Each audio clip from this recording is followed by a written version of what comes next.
Tudo bem? Vamos falar um pouquinho sobre a Páscoa, mas em 5 etapas, em 5 momentos diferentes. E eu gostaria de começar nos lembrando, que o ano de 2020 foi um ano realmente bem difícil, um ano bem atípico.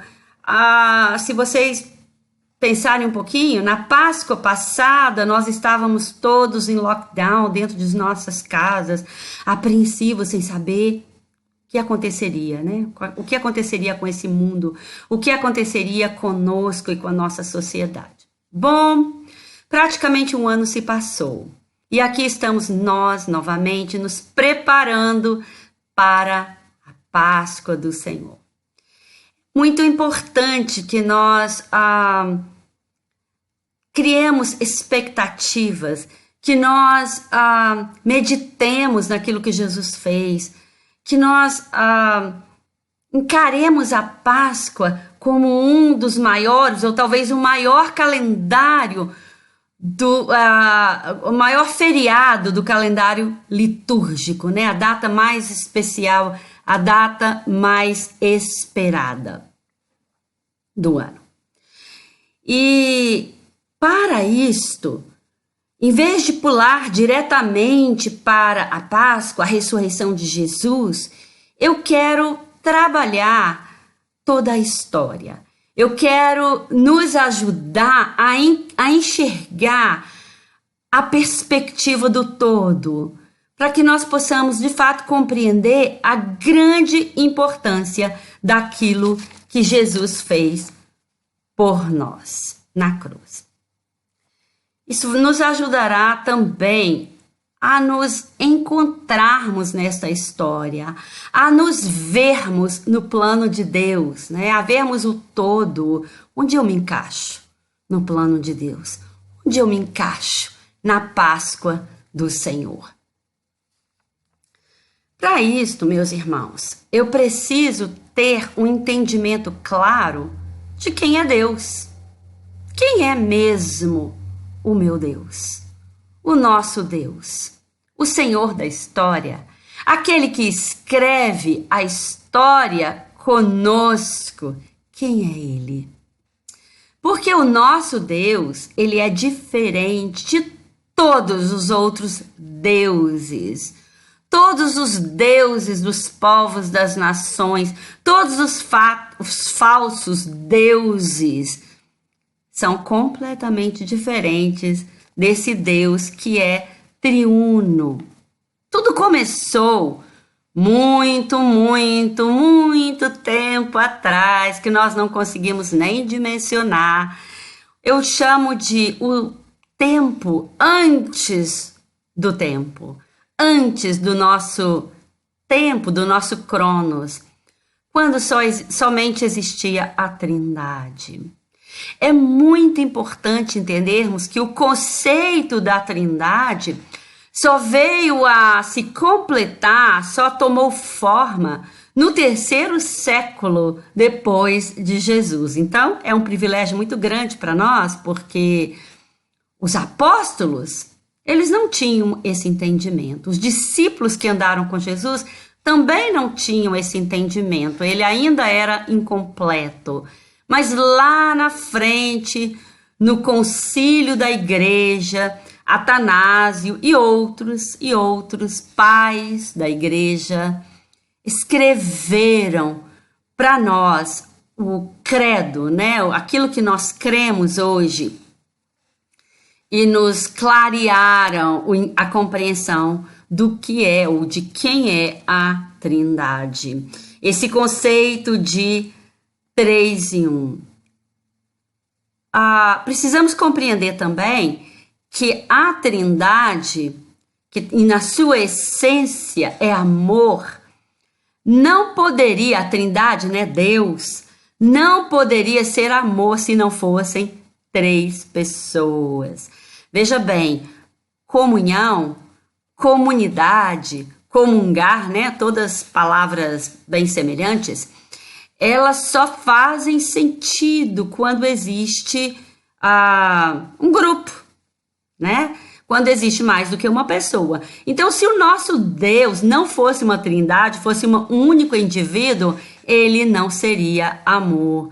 Porque amor é expressado no contexto de grupo, no contexto de comunhão. Comunhão tem que ser com outros, né?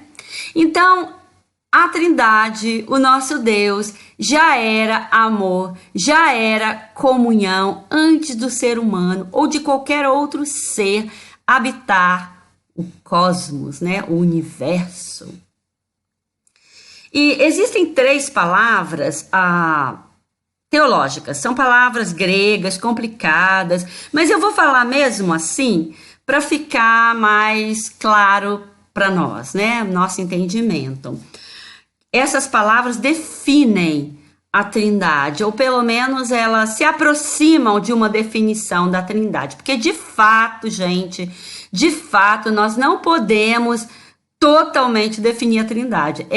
Esse conceito, essa compreensão, essa revelação vai além da nossa mente. E o ser humano nunca poderia ter criado o conceito, a compreensão do que é a Trindade. Vai além da nossa mente, como eu já disse.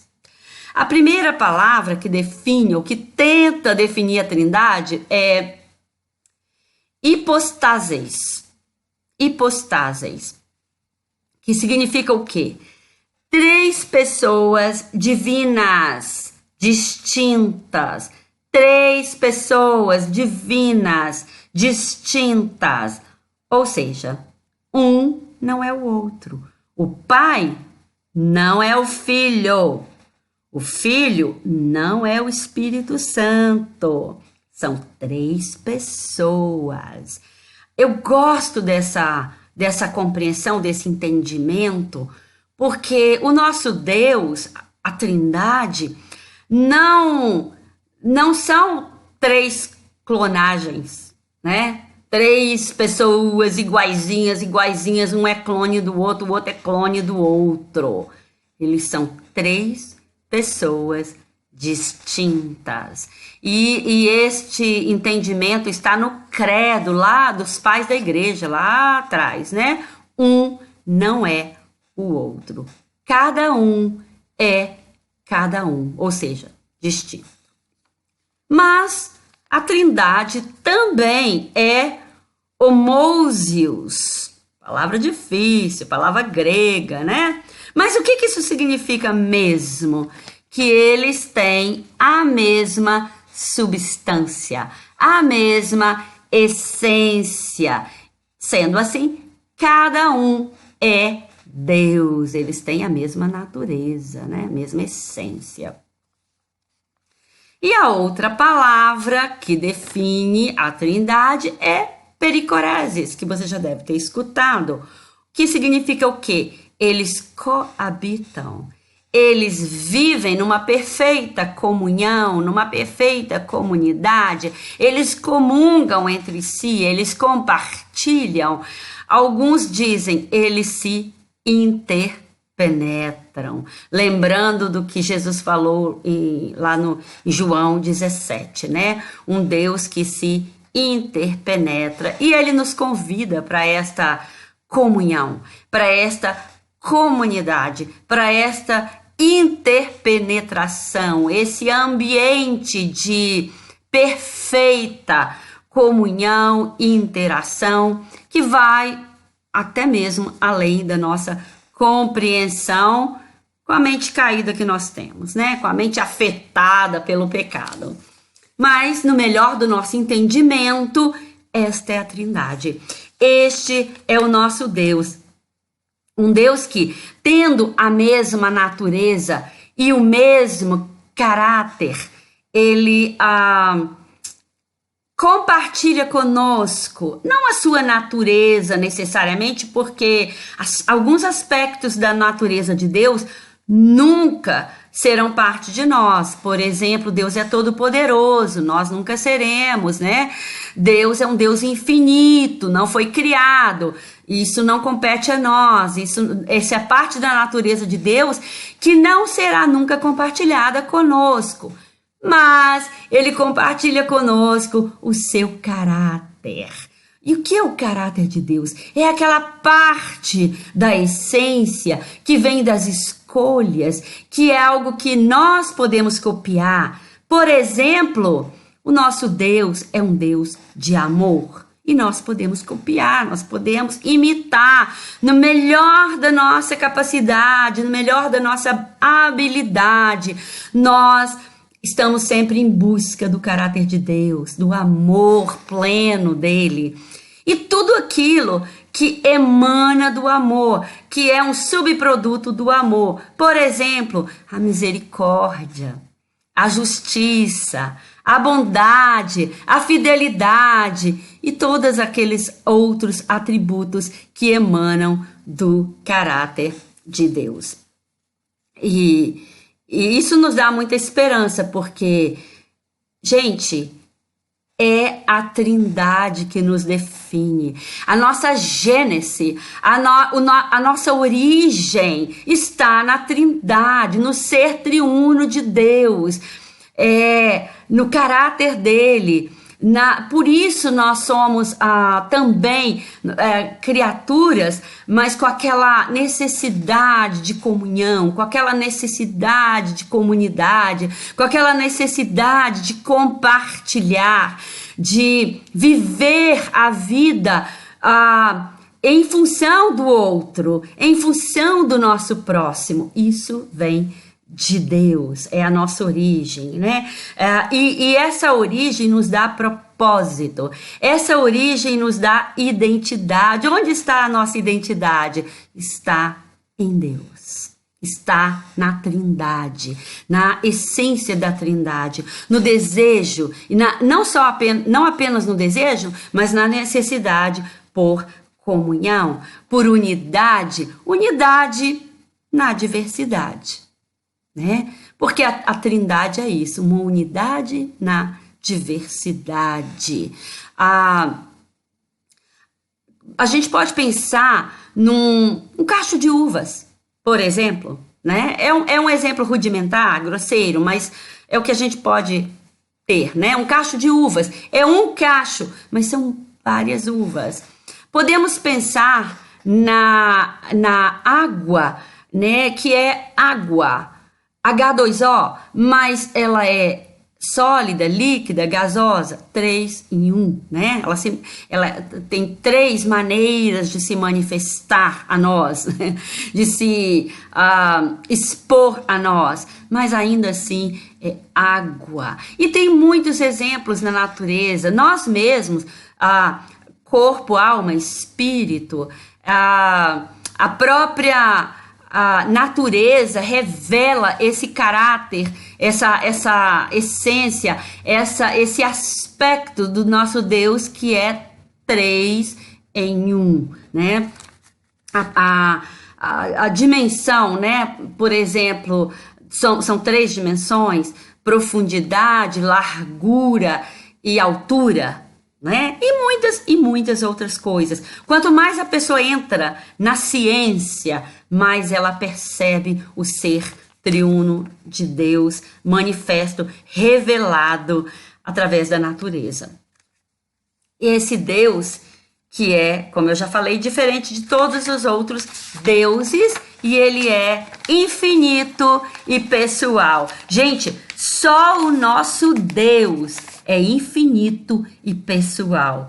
Infinito, como eu já disse, faz parte do seu atributo, da sua natureza, né? É um atributo da natureza de Deus, infinito. Mas ele é um ser pessoal e ele compartilhou essa pessoalidade conosco. Nós também somos seres pessoais, que nos relacionamos.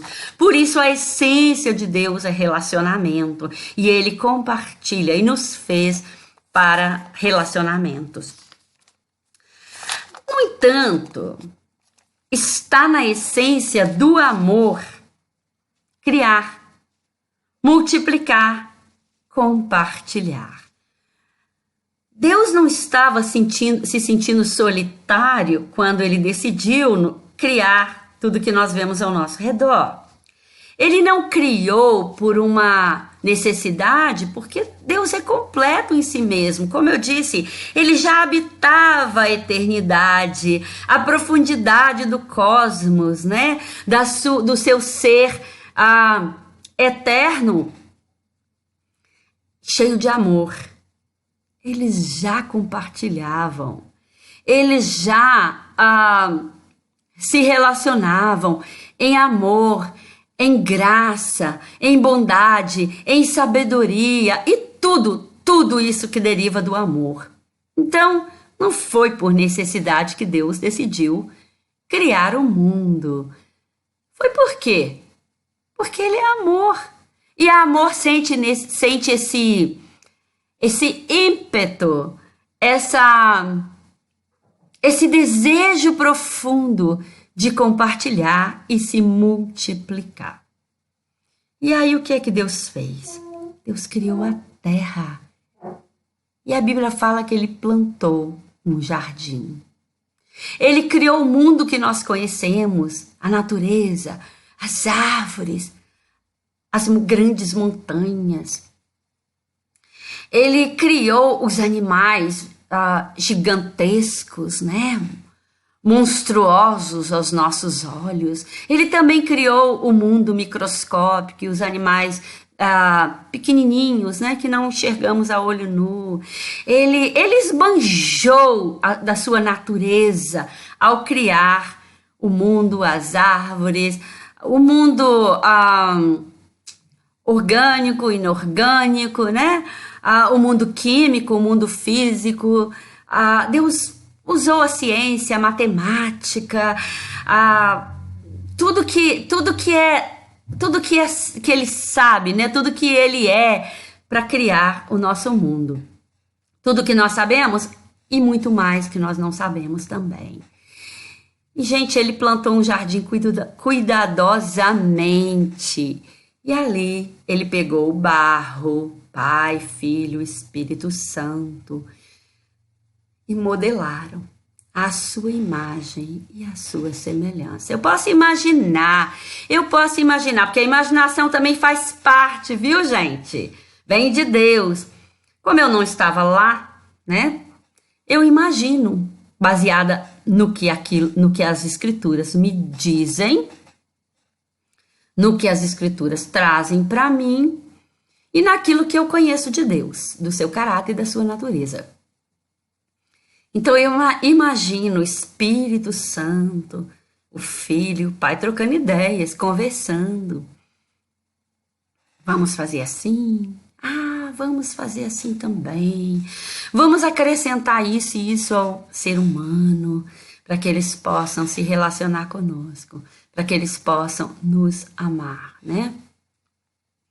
E Deus fez um homem de barro, de terra, de argila, e soprou dentro dele seu fôlego de vida, a sua essência apaixonante, a sua essência maravilhosa, daquilo que ele é. E sonhou com esse ser humano.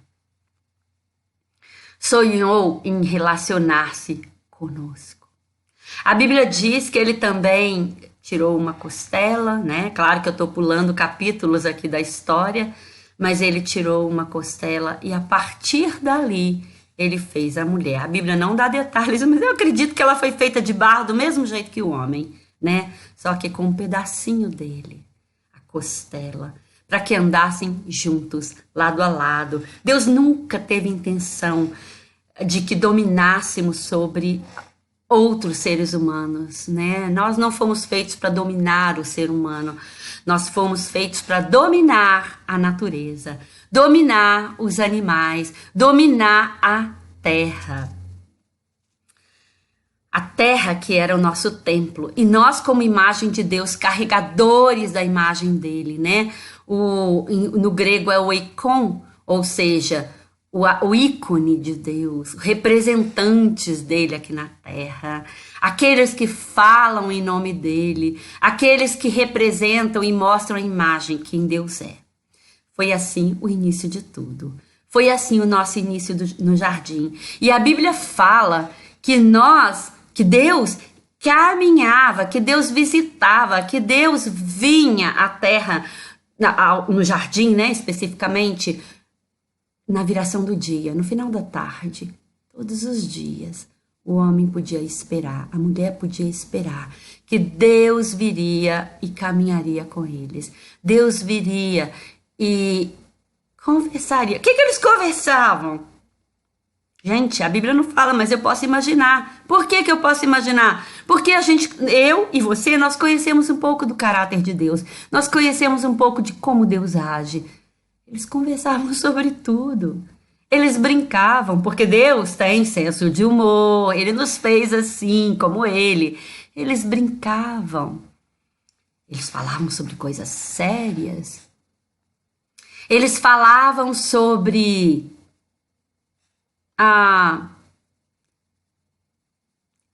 as coisas cotidianas.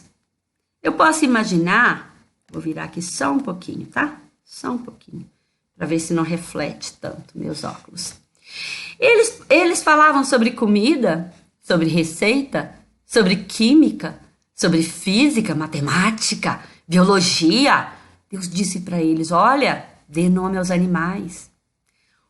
O nome que vocês derem aos animais, eu me submeto a esses nomes. Então, ali tinha zoologia, botânica, a classificação dos animais, né? O que é peixe, o que é mamífero, o que é réptil, o que é animal microscópico, né? Mundo microscópico. E muitas outras coisas. Eles falavam sobre sabedoria, filosofia e tudo aquilo que está dentro do mundo de Deus e o mundo que Deus criou. Isso é relacionamento. Gente, não precisava de um templo, não precisava de uma igreja, porque eles eram a igreja, Adão e Eva. Não havia rituais, né? Como que eles cultuavam a Deus? Na criação Deus nos deu o que hoje nós chamamos de mandato cultural. O que é o mandato cultural? Cuidar do jardim, desenvolver. O que é mandato cultural? Cultura, vocês sabem, é tudo que nós fazemos. Quando eu cozinho, eu produzo cultura. Quando eu limpo minha casa, quando eu estudo, quando eu escrevo poesias. Quando eu planto, né? Cultivo a terra. Quando eu construo aviões, né? Foguetes. Tudo que nós produzimos, quando eu faço música, quando eu canto, quando eu danço, quando eu vou à igreja, tudo isso é cultura, faz parte do mandato cultural de Deus para nós. E nós cultuamos a Deus, nós adoramos a Deus através do nosso mandato cultural, que foi trazido para nós ali no jardim, no início de tudo, quando Deus disse, crescei, multiplicai, domine sobre os animais, domine sobre a terra, domine sobre a agricultura. É muito importante entendermos isto, porque depois do pecado a gente dividiu as coisas, né? E a gente classificou de forma diferente, a gente criou uma mente dicotômica, né? Uma mente dúbia, uma mente dividida, mas não foi assim no início e nunca foi o plano de Deus essa mente dividida. Basta lembrar que culto, cultura, cultivo é uma palavra que tem a mesma raiz e tem a ver com o quê? Comunhão e crescimento, comunhão e desenvolvimento. Tudo é por Ele, tudo é para Ele, tudo é por causa dEle. Esse foi o mandato cultural lá no início, né? Esse era o nosso culto a Deus. Esta era a maneira como, era e é ainda, a maneira como nós adoramos o nosso Senhor e trazemos o seu reino aqui na terra.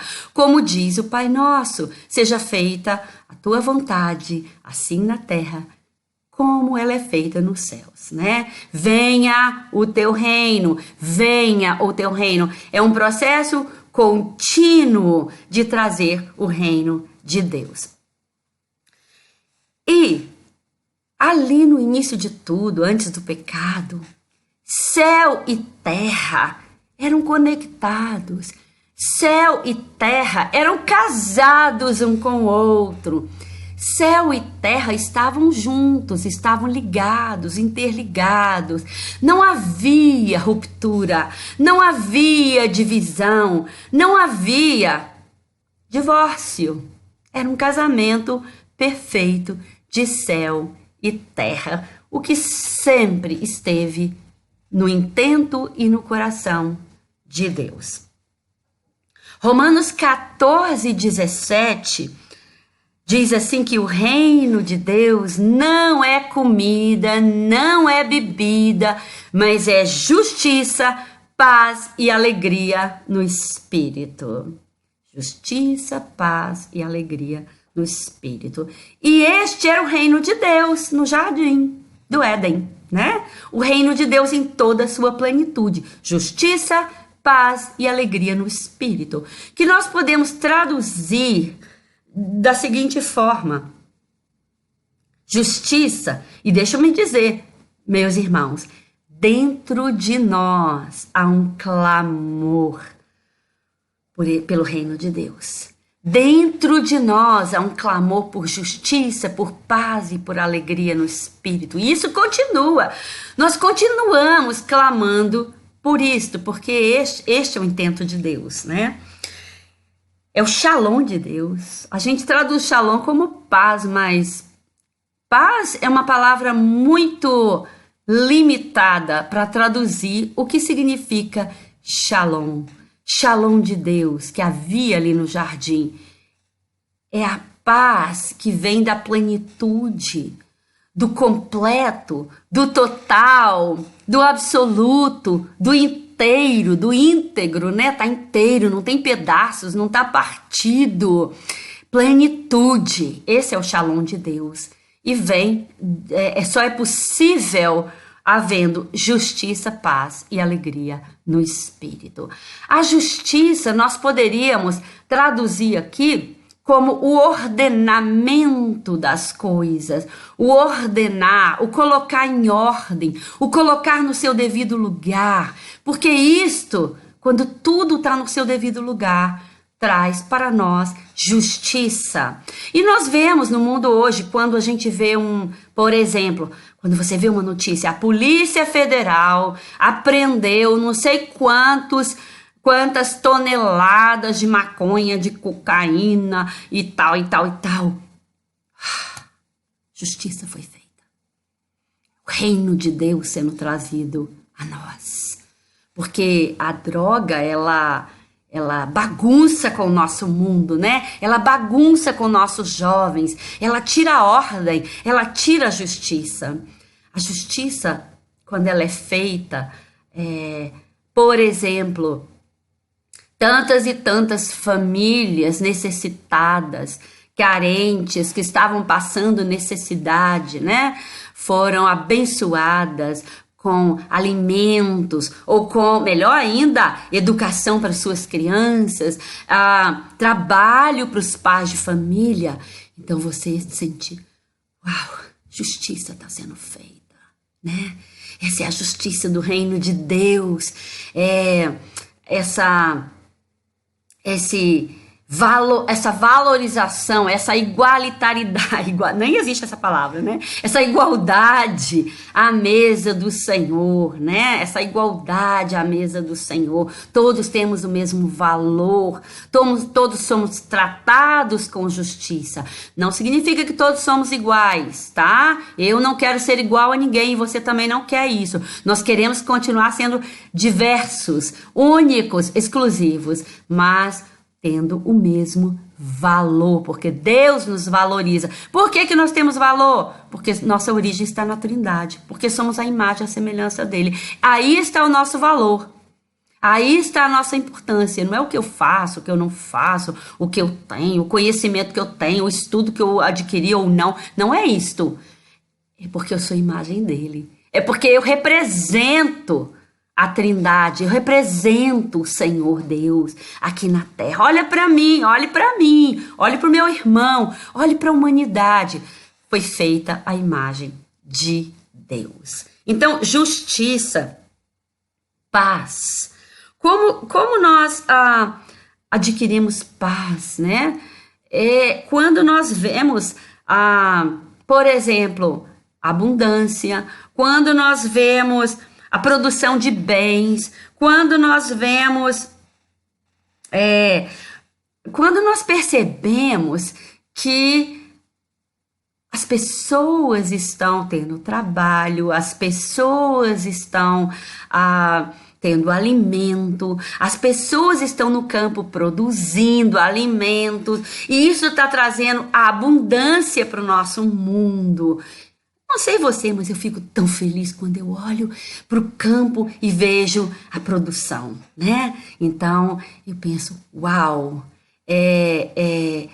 dá uma paz aqui dentro. Os grãos de soja, a lavoura, né? As lavouras no Brasil, né? O homem do campo produzindo, e outros, não é só no campo, né? Na cidade também, em todos os âmbitos. Então, aí nós temos paz, a humanidade tem paz, a sociedade tem paz, porque tem alimento, tem trabalho, tem um lugar para todo mundo nesta comunidade, né? Nesta sociedade. Paz, essa paz vem de abundância, de produção.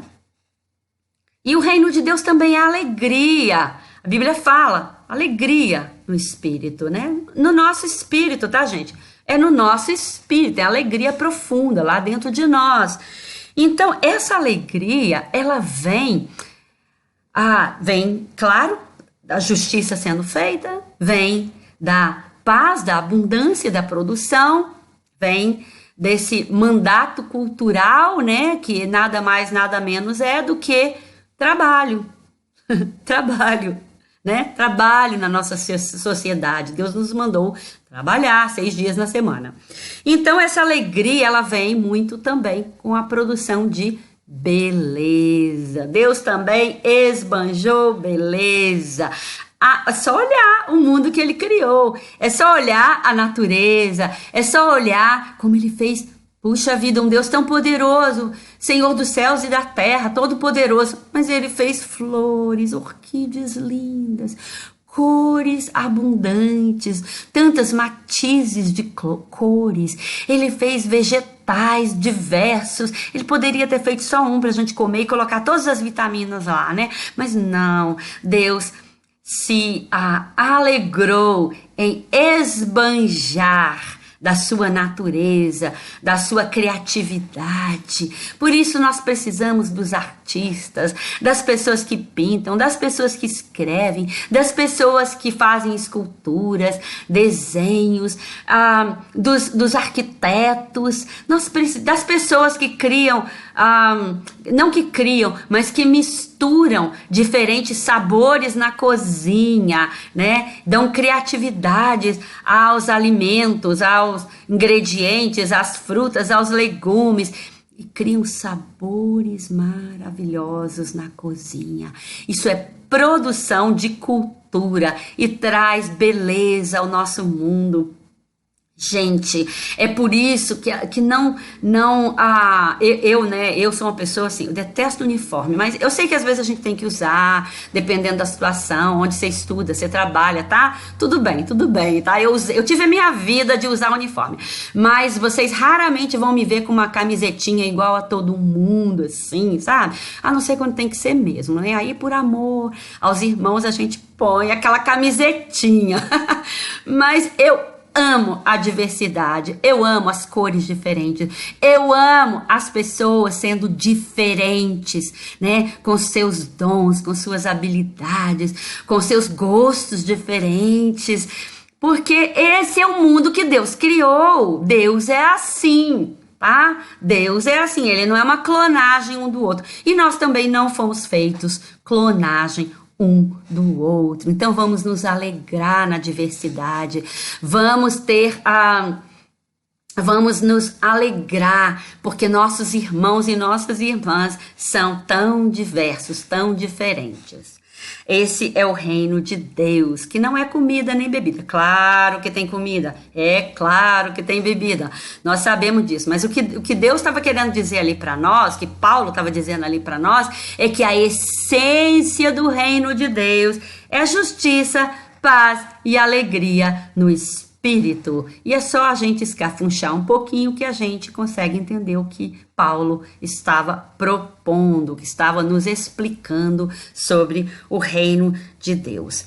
E aí, mais interessante não, tudo é interessante. O que aconteceu? Deus fez o homem no 6º dia e no 7º ele descansou. E às vezes as pessoas falam assim, no 7º dia Deus não fez nada. Você está enganado. Ele criou o descanso. Ele criou o Shabat. Ele criou o desfrute. O 7º dia é isto, é o desfrute, é a plenitude. Por isso é tão importante descansar. Tudo bem, se você não pode descansar no dia de sábado, descanse no dia de domingo ou descanse na segunda-feira. Mas tem que haver um dia onde a gente faz uma pausa. Uma pausa na minha correria. Porque, gente, o trabalho não vai parar. Ele não vai parar nunca. Ele não vai parar nem depois que você morrer, tá? Ele não vai parar na eternidade. O trabalho é parte da essência de Deus. Nós somos feitos à imagem de um Deus que trabalha até hoje. Trabalho não é consequência do pecado. O trabalho que é consequência do pecado é aquele trabalho sofrido, aquele trabalho com suor do rosto, aquele trabalho que a gente faz com angústia, sem prazer, sem beleza, sem alegria. A gente faz porque tem que fazer, porque não tem outro jeito. Esse trabalho um dia vai passar, tá? Mas o trabalho de produzir a essência da minha alma, olhar para ele e falar, isso que eu fiz é muito bom. Amei o que eu fiz. Eu de vez em quando eu escrevo alguma poesia, algum texto, alguma coisa, né? Vocês sabem disso. E aí quando eu escrevo, eu leio 200 vezes, corrijo não sei quantas vezes. Aí depois que eu dei o meu melhor é o máximo de mim, tá? Talvez algumas pessoas nem vão achar tão legal, tão bonito, mas eu olho e eu falo assim, foi muito bom. Por que foi muito bom? Porque eu escrevo super bem? Não, tantas e tantas pessoas escrevem muitíssimo melhor. Foi muito bom, porque foi o máximo de mim. Eu sei que eu dei tudo de mim. Então, foi muito bom, porque está se parecendo com o meu Deus, né? E isso é com qualquer coisa. O meu marido, ele gosta de construir, de fazer coisas com as mãos. E ele é muito perfeccionista. Ele dá também o melhor dele, o máximo dele. E depois a gente para, quando ele faz alguma coisa, né, a gente fica olhando e ele também. E a gente se alegra na beleza do trabalho das nossas mãos. E adoramos a Deus com isto. Quando eu trabalho, quando eu faço uma poesia, quando eu cozinho e recebo meus amigos, arrumo a mesa fazendo o melhor que eu posso. Eu não estudei em nenhuma escola escola francesa, né, de ética, de como arrumar a mesa, como isso. Eu não sei nada dessas coisas, mas eu faço o meu melhor. E nem é esse o ponto, né, gente? É o melhor de nós. Então, é beleza, nós trazemos beleza a esse mundo, nós trazemos o reino de Deus, e com isto nós estamos adorando ao Senhor. E quando chega no descanso, quando chega o Shabat, quando chega aquele dia de parar, que coisa interessante, né? Tá lá nos 10 mandamentos, tá? As 10 palavras de Deus para nós. Tá lá que 6 dias farás toda a tua obra. Mas o 7º dia é o dia do Senhor e nele você para tudo. Quer dizer que os outros 6 dias não são do Senhor também? Não, todos os dias são do Senhor. Mas 6 dias nós trabalhamos em função de nós mesmas, da nossa correria, da nossa vida, da nossa família, do nosso sustento, do nosso ganha-pão. Mas aquele dia que a gente para, né? Aquele dia que a gente descansa, quer dizer que, nossa, eu já ganhei tudo que eu precisava, né, para meu alimento? Não, muitas vezes não. Na maioria das vezes não. Mas eu estou dizendo, no meu descanso, eu estou dizendo, Ele é o Senhor. Quem é o meu Senhor? Meu trabalho? Não é o meu Senhor. O dinheiro? Não é o meu Senhor. Minhas atividades? Não, isso não é o meu Senhor. O meu Senhor é o Deus Todo-Poderoso, Criador dos céus e da terra. É o Deus triuno. 3 em 1, Pai, Filho e Espírito Santo. Se ele parou no 7º dia, quando ele terminou, né, aquele ciclo de criação, porque muitas pessoas pensam que Deus parou de criar tudo e ele não cria mais nada. Não é verdade. Nosso Deus é um Deus criador e ele continua criando, é inerente à sua natureza. Mas o 7º dia é o dia, não é também porque eu digo assim, né, a maioria de nós descansa no domingo. É o dia de ir à igreja adorar o Senhor. Gente, a gente adora o Senhor todos os dias da semana. Eu adoro o Senhor quando eu cozinho, eu adoro o Senhor em tudo. E a minha adoração limpando o banheiro da minha casa não é uma adoração mais baixa ou inferior à adoração quando eu vou à igreja.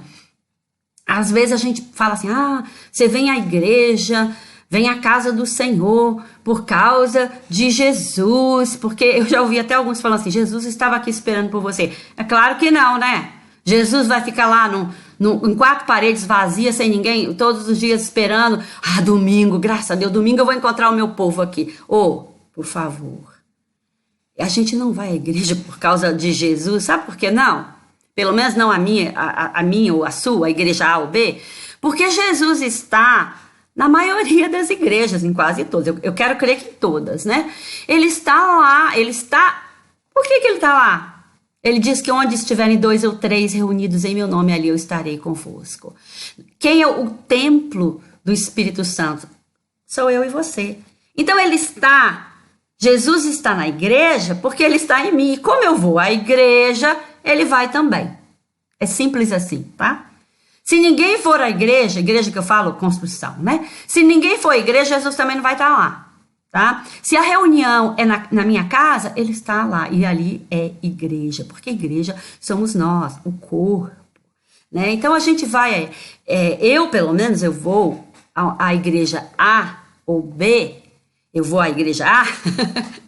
por causa dos irmãos, é por causa da comunhão, é por causa do mandato cultural. Lá eu sei que eu vou encontrar os meus amigos, os meus irmãos, e vou comungar com eles, vou cantar com eles, vou louvar com eles, vou interceder com eles e vou ouvir a palavra do Senhor. É o único lugar que eu escuto a palavra do Senhor? Claro que não. Mas a diferença é que ali eu estou com os meus irmãos, os meus amigos. Isso faz toda a diferença. E eu preciso encerrar dizendo que vamos descansar no Senhor. Vamos observar o descanso, porque esse descanso já está aqui dentro de nós, porque Ele é o Senhor, Ele é o nosso descanso, Ele é o nosso Criador, o nosso Deus triuno, aquele que anda conosco e nos encontra na viração do dia. Deus abençoe vocês. Por hoje é isso.